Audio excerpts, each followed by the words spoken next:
It's the gargoyles. This building here opened on October 17th, 1926. Or the buzzard perched atop this tower. It was a tuberculosis hospital. Whatever the reason, there's no hiding from that eerie, unexplainable feeling you get at the Waverly Hills Sanatorium. Waverly is haunted. If you stay here long enough, you'll probably find out for yourself.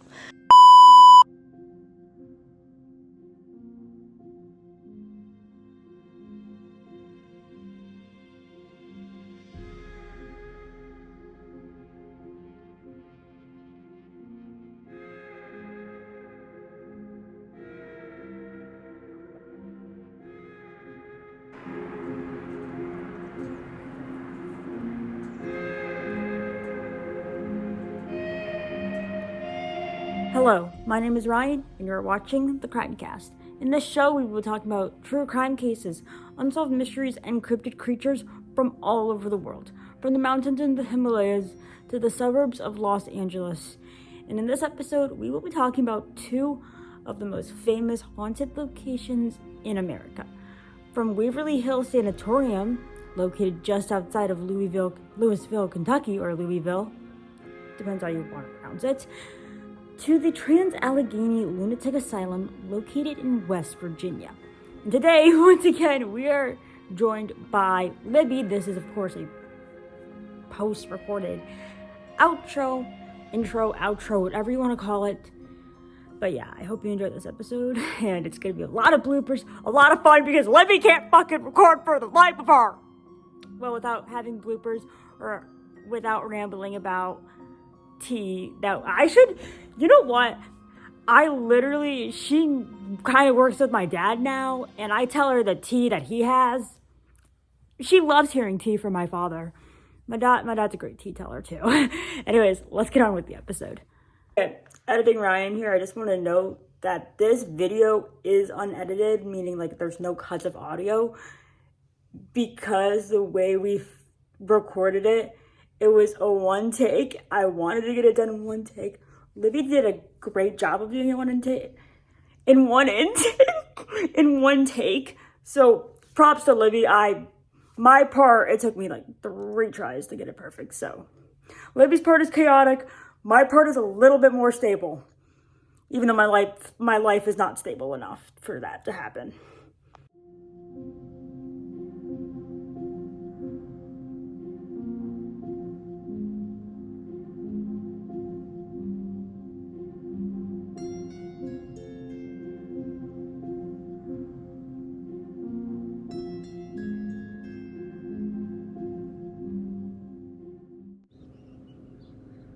Okay, good.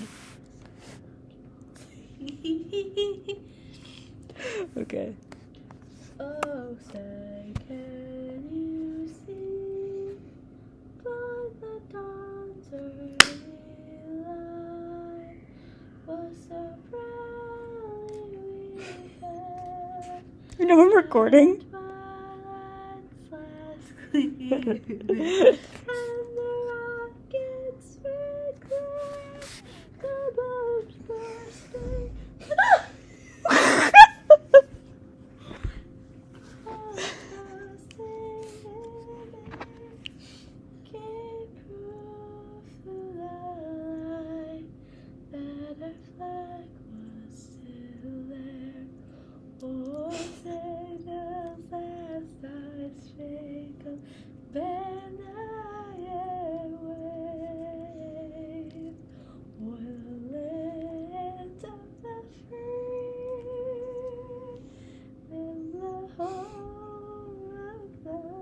Oh wait, and where did Mia go? I was showing you a photo. I saw it.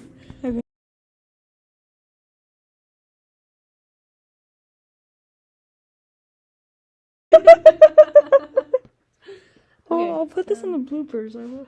Bloopers. So, hello. My name's Libby, and I'm going to be helping co-host this podcast with Ryan. Hooray! Again. But this time, it isn't about Sam and Colby. Yeah. I tried getting them on. What if I got them on? That would be crazy. I'd cry tears of happiness. But I wouldn't invite you. You have to invite me. Okay. You would have to. I I know. would literally hold you at gunpoint. Oh, that sounded very threatening. Please delete that. Okay.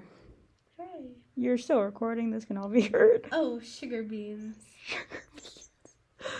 Does the mute button work? Is it on mute? Ah! Did you I press it? just turned it on mute. I can still hear you. Yeah, it's broken. That's trash. It worked, and then I think I broke it once. You dumbass. Okay. What are we going to be talking about now? Waverly Hills Sanatorium. Waverly Hills. Don't you have it up? No, I don't. Does it look like I have my laptop in front of me, bro? You can I have have it in it. my bag. No, I'll pull it up on my laptop. Which pocket is It's it? the last one. That one. This one? No, the last one. You like Miss Arjun. Like, why can't you teachers' names? Oh, you silly goose thing. I'm just cut that right now. Oh, yeah. Because Mary Ann. One.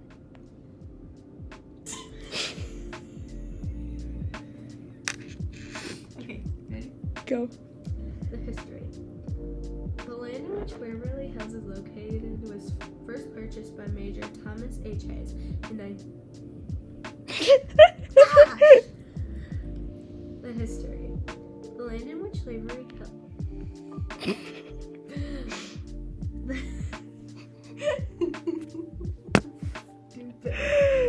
Okay.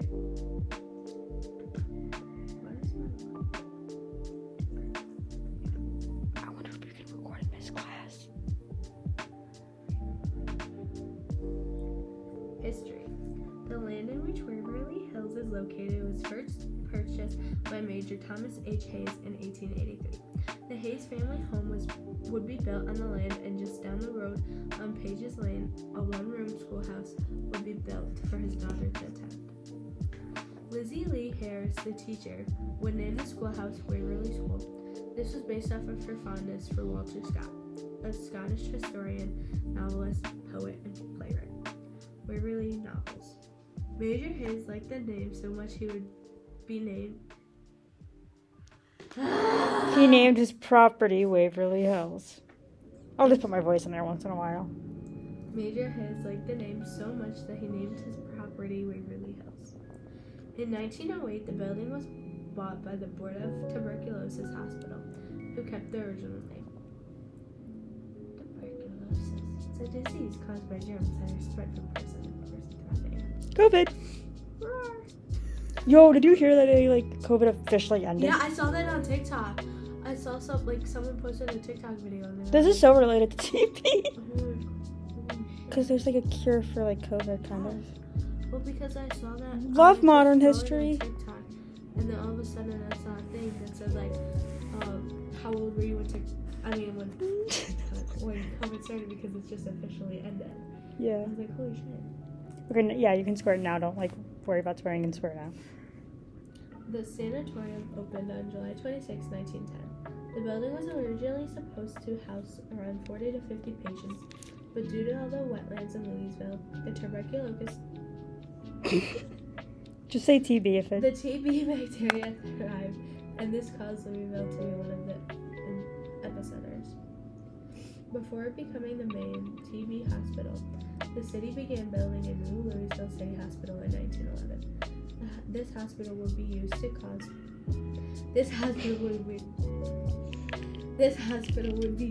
house patients with advanced cases of pulmonary TB. On August 31st, 1912, patients from the city hospital were relocated to Waverly. December 1912, the hospital for the advanced cases opened and could hold around 40 patients. Then in 1914, a children's pavilion was added, holding around 50 patients. This made the known capacity.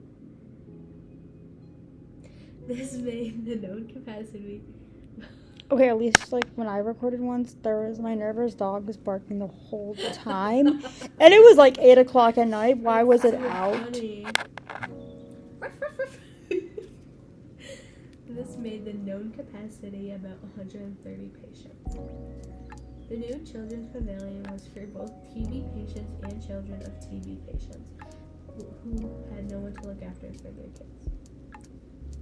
By now, due to the original hospital being made out of the wood, the hospital was in constant need of repair. They also wanted to have more rooms to house the patients. March 1924, the construction for now 5-story building began. The new building opened on October 17, 1926. It could house around 400 patients. 20 years later, in 1943, an antibiotic medicine called Don't even ask me. Streptomycin. Streptomycin? That was totally wrong. We're sorry. 20 years later, in 1943, an antibiotic medicine called streptomycin was created. Because of this new antibiotic, the number of TB cases started to decrease. In June 1961, Waverly Hills Sanatorium officially closed, and any remaining TB patients were transferred to Hazelwood Sanatorium. Before getting the hauntings of Waverly, let's do a quick overview of the treatments provided at Waverly. Okay, do you want me to pronounce it? How do you say it? I don't even know. Streptomycin. Wait, let me look. Is there really like, I'm gonna look at the phonetic. I tried looking up the phonetic. They gave me nothing. Wikipedia sucks. ASMR. Teresa was telling Miss T that she should do an ASMR. Streptomycin. I was close. Because streptomycin. So if I put it together, it's streptomycin. Nice. I don't care. This is trash.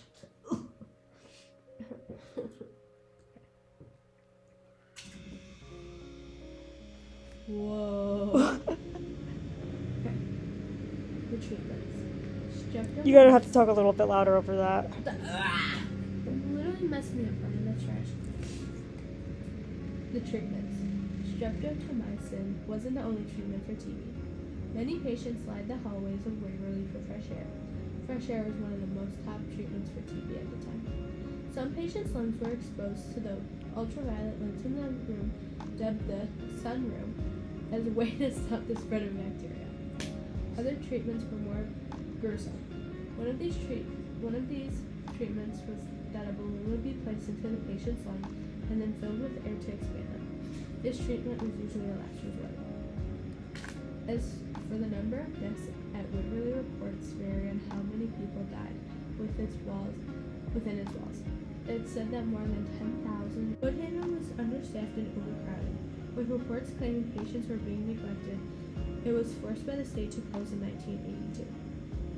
Prison. In 1983, Waverly was bought and plans were made to convert the hospital to a minimum security prison, but this plan was dropped after neighbors complained. Statute. March 1996, the building along the surrounding area was bought by Robert. The building around this March 1996, the building along with the surrounding area was bought by Robert Alberhasky, who wanted to create the largest statue of Jesus. This plan fell through due to having enough funding. Now let's get into the hauntings of the Waverly State. Waverly Hills Sanatorium. With visitors hearing somebody screaming voices. Ooh! And on the side screams. Oh! Voices. Numerous shadow people have been seen. Who's Timmy? We don't know who Timmy is. He's just a little boy that died. Oh. The hauntings. Timmy! I knew you were gonna say that. Maybe it is Timmy. One of the most popular ghosts of Waverly is the ghost of a little boy named Timmy. Timmy was either 6 or 7 years old and died in Waverly. It's unknown if he had TB or if he was the son of either a patient nurse or doctor. People who visited Waverly would bring in a toy ball for Timmy to play with.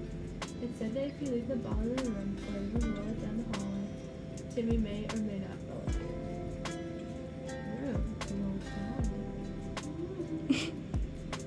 the more active areas in the building. It said that a nurse who had gotten pregnant by and married a doctor committed suicide in that room. In other stories, there was the owner who impregnated the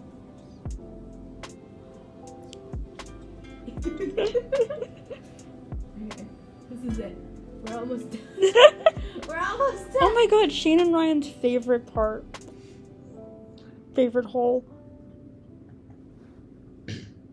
Oh my god. Oh my god. Oh my god. I bet you the people in the gym are like, what are these fools doing? Oh my god. Okay. The death, tunnel, and body shoot. The tunnel during the time of the sanatorium. Oh my gosh. Okay. You sound like my sister when she's on the Xbox. I'm sorry. This tunnel during the time of the sanitarium was used as a way to get dead patients to a train which took the bodies to get prepared for burial so patients would not see them. The visitors who would go down the tunnel would hear footsteps and disembodied voices. So, like, imagine, like, you're in this tunnel, like, there's no lights. It's just, I'm trying to think of a tunnel near here that you've probably been through. Like, a football, like, when you go into, like, a football stadium through that tunnel thing, it's like that, but it's, like, pitch black. No, that's just There's a ramp, there's stairs, and they would just... like the auditorium kind of. I swear to God, my grandfather's gonna... I'm either gonna fall, and my heel's going down there. My heels are 3 inches. Mine are like that. Mine are what I wore to, like... I'll show you at prom. Oh my god, I'm scared my heels might But, like, also... that's trash. I'm not sure how my unreligious father is gonna sit through mass. Oh yeah, no, none of my family's really religious. That's funny. Anyways, Libby's done. Now you're gonna hear Libby's. Just hear Libby rant for the next 5 or 10 minutes. Oh yeah, look at my nails. They're cute. I have them done for prom and then graduation. Because I thought to myself, like, I'm not That's what gonna I'm have time- doing. Well, yeah, because I wasn't gonna have time to get them done after prom before graduation. Because, like, we have school, I have work, like, and then we have graduation rehearsal. Like, I'm not gonna have time for this stuff. So I thought to myself, I'm like, I'm just gonna get them done this weekend. And then I'm like, you know what, I'll just get them done for both prom. Because white, my dress is green, so, like, it works. Like, I'm doing, friend. Oh my god, I couldn't get into my nail tech, and I'm so pissed. I can't go, because I go to the one in the falls by Target. No, we're finished. We're just, like, ranting now. oh my gosh, I have so much. I have 9 final projects to do in Georgia. Oh, yeah. That's trash. Yeah, that doesn't surprise me. But last year all these teachers were complaining about final projects. And now they're And giving now us they're them? just giving us final projects. They were complaining about it? Yeah, they were Like in complaining what about way? having to grade them and They're, like- yeah. assigning them. But then why would you assign more of them? And then there were teachers who were, like, literally giving seniors, like, their final... What is it? Like, their final, like, quiz or, like, test. And then we didn't get a final until we were done. So we had to learn more stuff than them. At Miss Casada. But in other news, I start working this weekend. Do you want to talk about any of your haunting experiences living in... Oh my god, I swear to god the cave is haunted. It is haunted. Like, okay, so I was there yesterday. I think I saw Yeah. somebody about to, like, jump off. Not gonna lie. That's fine. Well, yesterday I was at the cave and I was like filling out paperwork. So it was me, Amelia, Olander, and then my friend Linus. So we're there, we're filling out paperwork and stuff. And then all of a sudden, my boss, Christina, she walks in, and then she walks out. She's like, I have to go get, like, we're asked to get more, like, new working shirts. She leaves the building completely to go get them. And then all of a sudden, we hear footsteps. Nobody else is there. Nobody was in the theater. Nobody was in the museum. No, like, Joe wasn't there, like, our boss and stuff. So you don't talk about it. Okay. Like, So we can just nobody close the was door? there. Yeah, you can just Okay. Okay. Like, nobody was there, so I'm like, who is here? Like, I swear to God, it's haunted. We also had to fish a dead body out of the river. I've had... Oh, my God. So I was in Lewiston 2-3 years ago at this point. And in my family, we like doing the haunted stuff. Like, haunted attractions. And you know how they do it in Lewiston where they dressed up as old-timey people? Yeah. So we go there. We're at this one house. And the one light's on. They said that's, like, where a little girl died.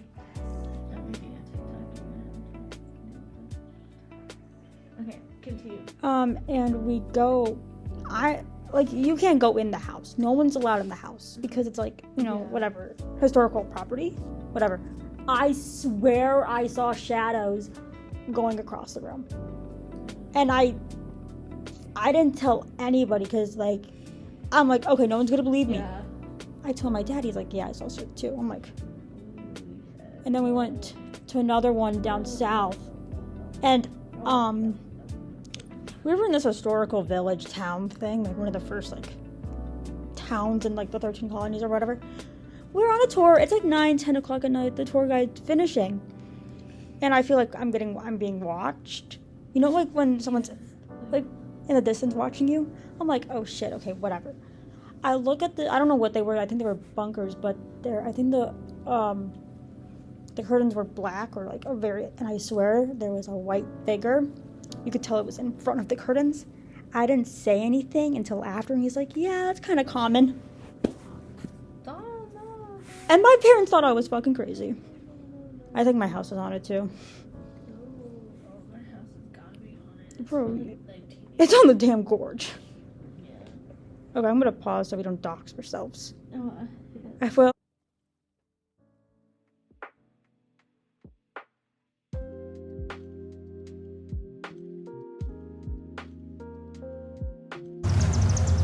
Weston Hospital, West Virginia's oldest public institution, has been operating for nearly 130 years.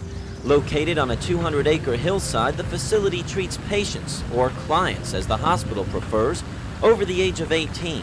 All are mentally ill or retarded, and the goal, as with all hospitals, is to release the patients to the community. These people are in a world of their own, here because their communities can no longer care for them. What you're about to see is real, and for many, a real dilemma.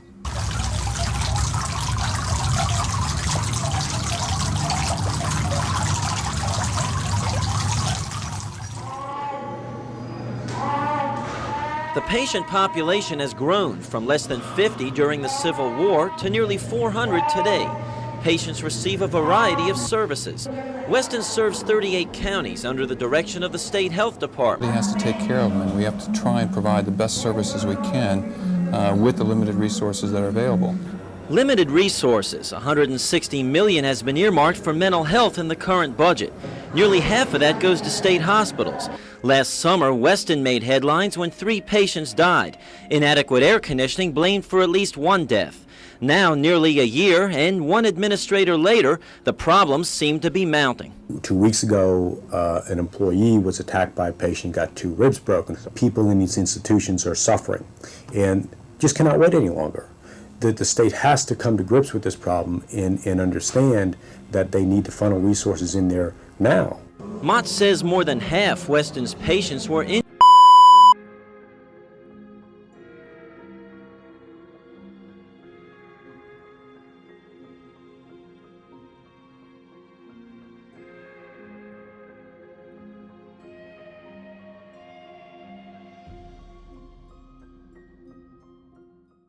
First off, I want to thank Libby for covering our first half of the episode, which is, of course, about Waverly Hills Sanatorium, which actually, forgot to mention, a lot of YouTubers and TV shows have been there, such as Ghost Adventures, Destination Fear, Sam and Colby, Exploring with Josh, all those guys. I will leave those videos, if I can find any videos, in the links below, just so you guys can check those out. Anyways, let's head on over to West Virginia and visit the Trans-Allegheny Lunatic Asylum.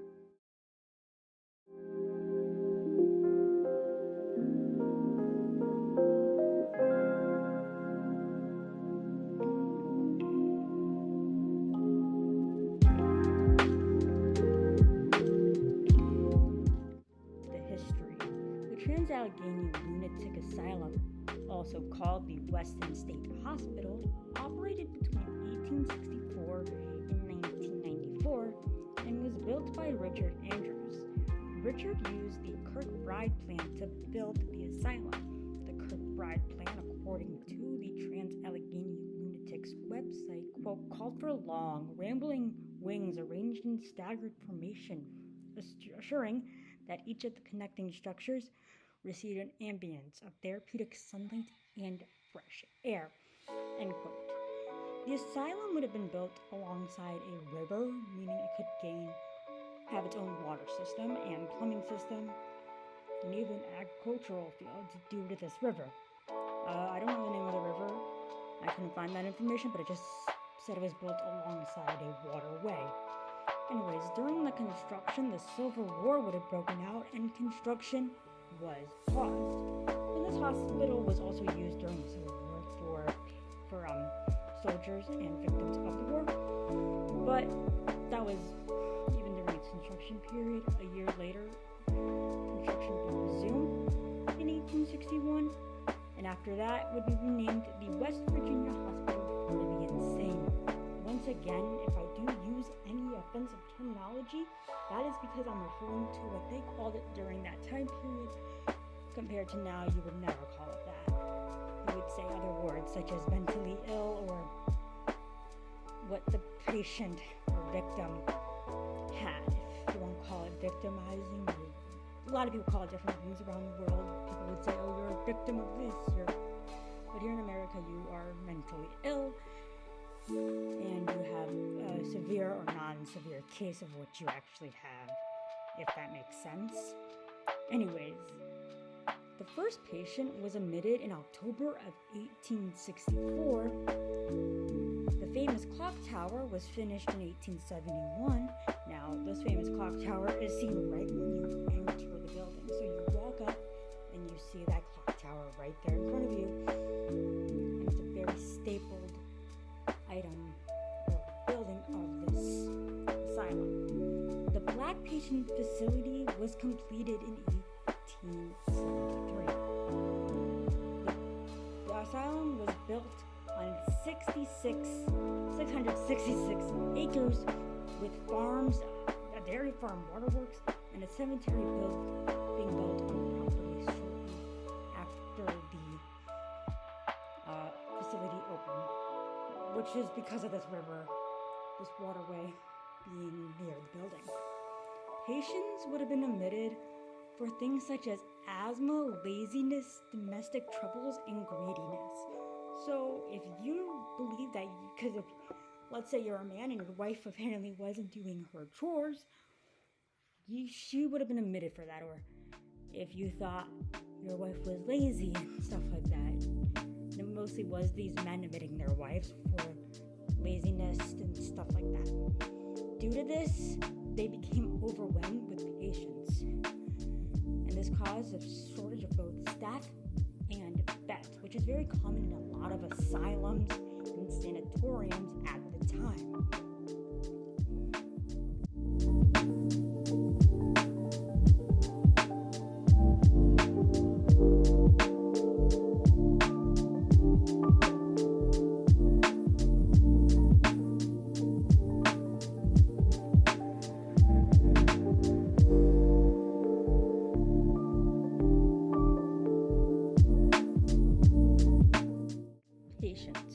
Originally, the asylum was built to house around 250 patients, but by 1880 they had around 717 patients.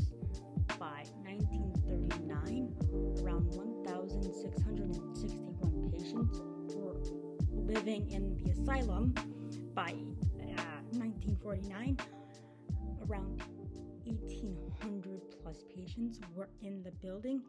And in the 1950s, the asylum reached its peak at over 2,600 patients. At one point, as many as 4 to 5 patients were assigned per room. These rooms were meant for just one person. Due to this overcrowding, patients would take this to their advantage, meaning a lot of fights would break out and death because of fights would break out. Food supplies would run low very quickly, and patients began to be moved into the hallways, and that was their room basically. That's where they lived, were those hallways. On top of some patients being admitted for non-medical reasons, some were admitted for medical reasons, such as asthma, TB, and even rabies.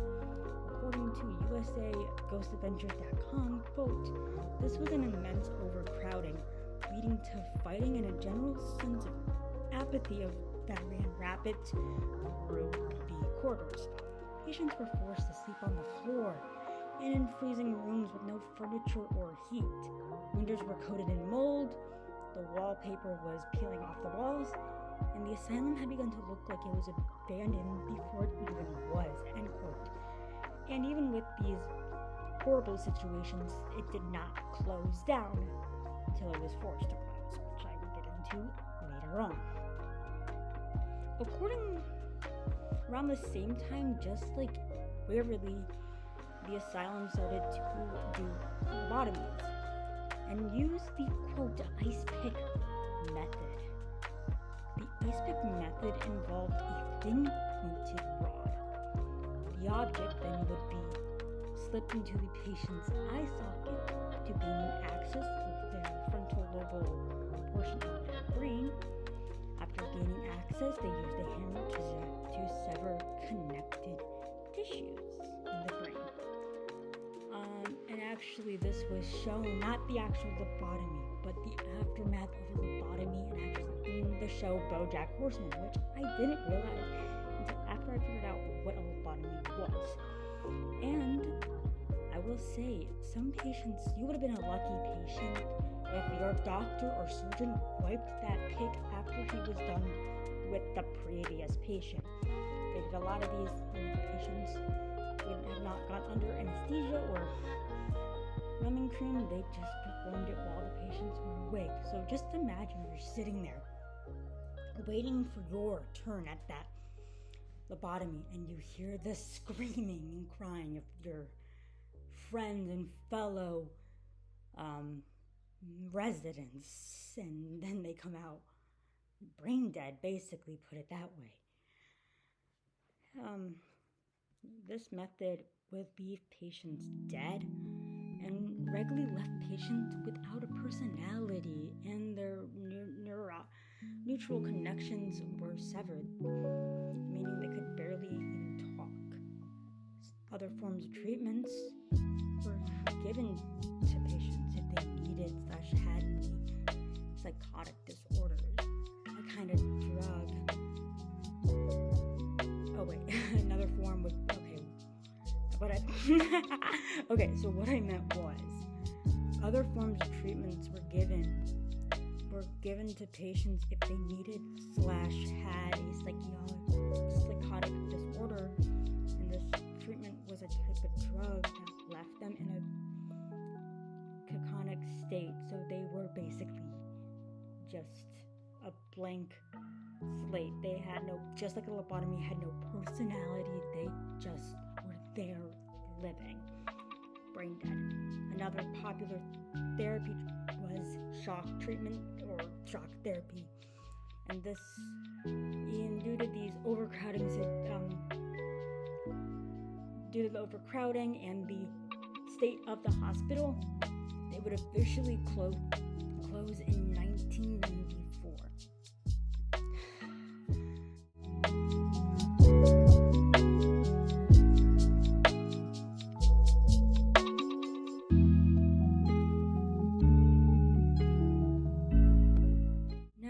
Let's get into the 8 residents still living / haunting the Trans-Allegheny Lunatic Asylum. Now, these are the only 8 patients that are confirmed. This hospital could have numerous. There have been even reports of shadow figures, just like Waverly Hills. So let's get into the hauntings. Our first resident is, now I'm going to be referring to these patients / spirits as residents, because that's how the hospital actually refers them to. So our first resident is named Dean. Now, we're not sure if these are their official names or if this is officially how they died, but this is what many ghost investigators, mediums got from the spirits.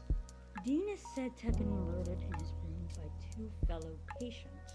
While in this room, visitors report feeling cold spots and hearing quiet cries.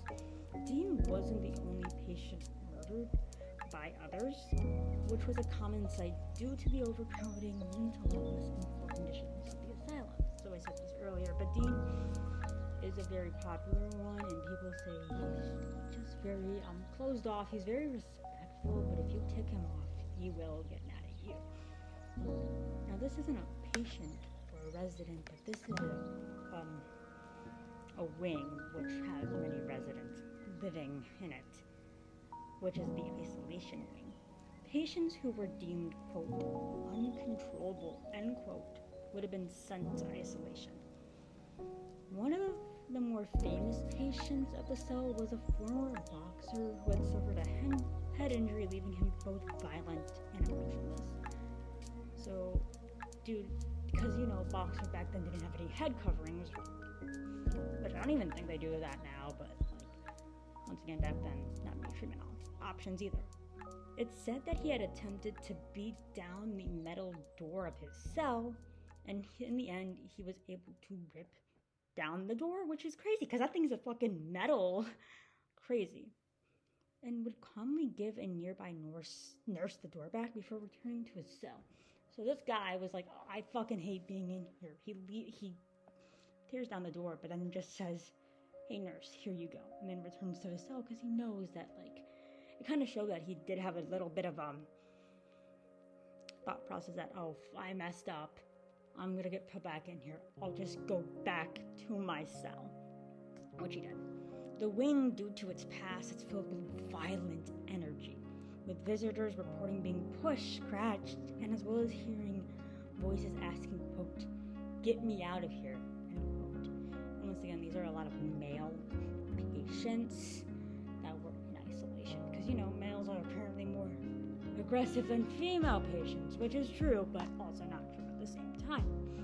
Now, let's go to this resident who is apparently a little girl, but during Sam and Colby's investigation of this asylum, they believe that maybe Lily is a demonic spirit. But let's get into that.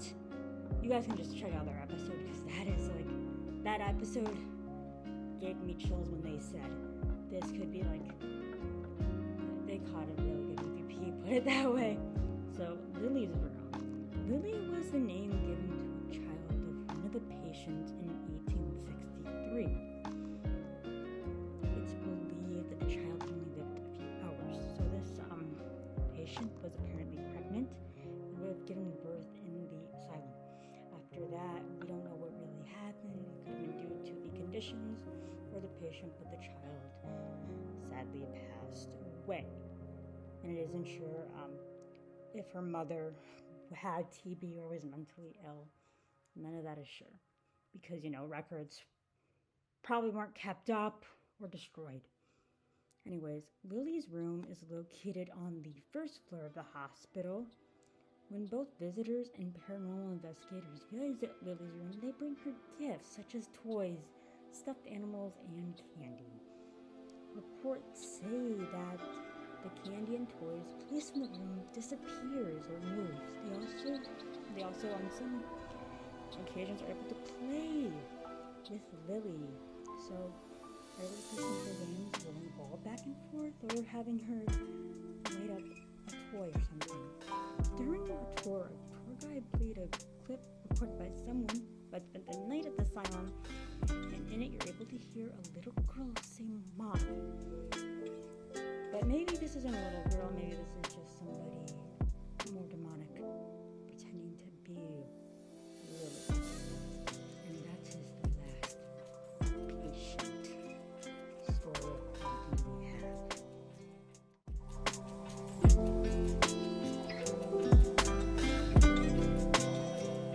Now, I've heard to say not much evidence is out there about the Trans-Allegheny Asylum because of how recently it closed and all the documents may have gone missing and stuff like that.